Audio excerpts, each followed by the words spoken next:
Siyanamkela Avalanche Grace, igama lam ndilithenjiwe emulweni.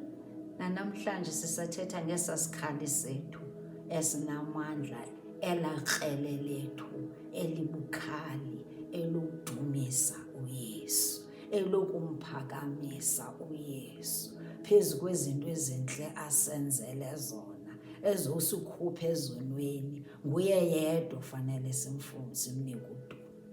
Make siye kwincwadi kaIsaya 43 uverse 7. Uthi yonke into ebizwa ngegama lam, uyehova lo uthetha, endiyidalele uzuko lwam,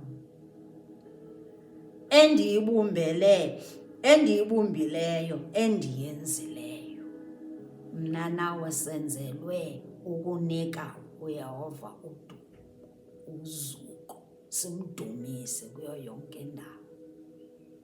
Mabazi uba nguye yedwa onobakhupha ezingxakini abantu. Masimnike udumo, masimnike uzuko, simnike imbeko, simphakamise ezizweni. Bazi ukuba bonke abathixo balo mhlaba akekho onjengaye.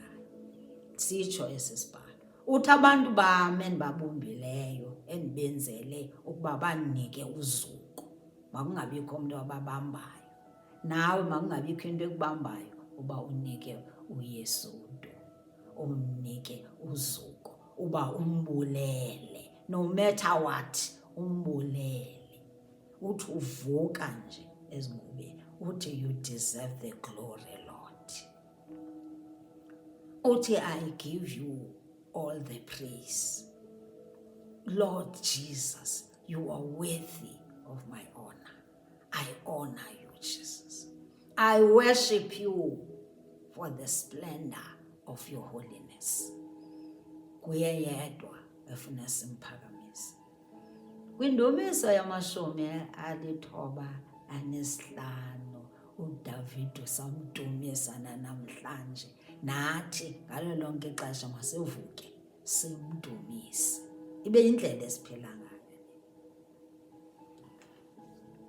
Uvesi yokuqala, yizani simemelele kuYehova, sidume kwiliwa lokusindiswa kwethu. uDavid.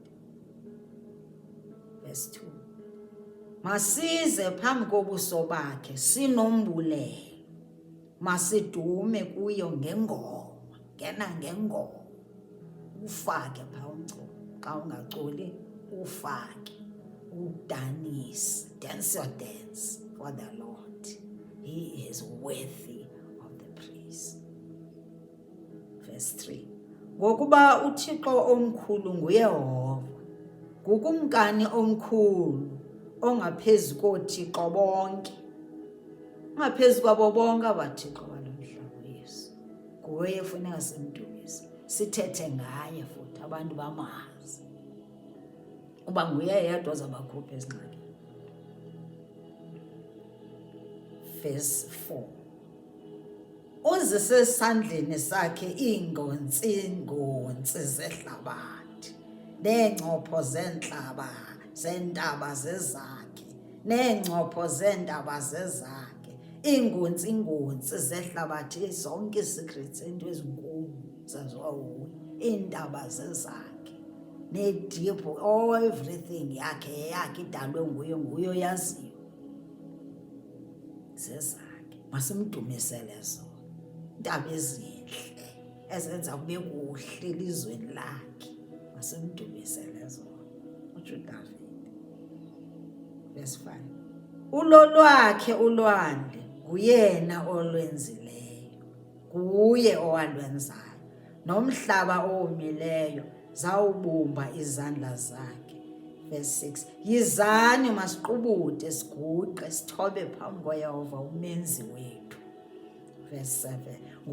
Ngokuba nguThixo wethu yena, thina ke singabantu bokwaluswa nguye, nezimvu zesandla sakhe. Namhla ukubani nokuliva ilizwi lakhe. sizigusha zakhe ezaluswa nguye. Yiyo loo nto nditsho ndithi xa sivuka uyoqala kukumnika praise. Lord, we praise you. Oh Lord, you are beautiful, you are wonderful, you are amazing. Father, akakho fana nawe. Ngiyakuthanda moya ongcwele, wamkelekile empilweni yam, wamkelekile. So nini nanini wele tshetshe yezulu ukhuphe le nto engaphakathi kuwe yonke imihla, uvuka ulala emini, ngalo lonke ixesha usaphila nje. Praise the Lord, bonke ngalo lonke ixesha, umdumise. Nkosi kakhulu. Stay blessed.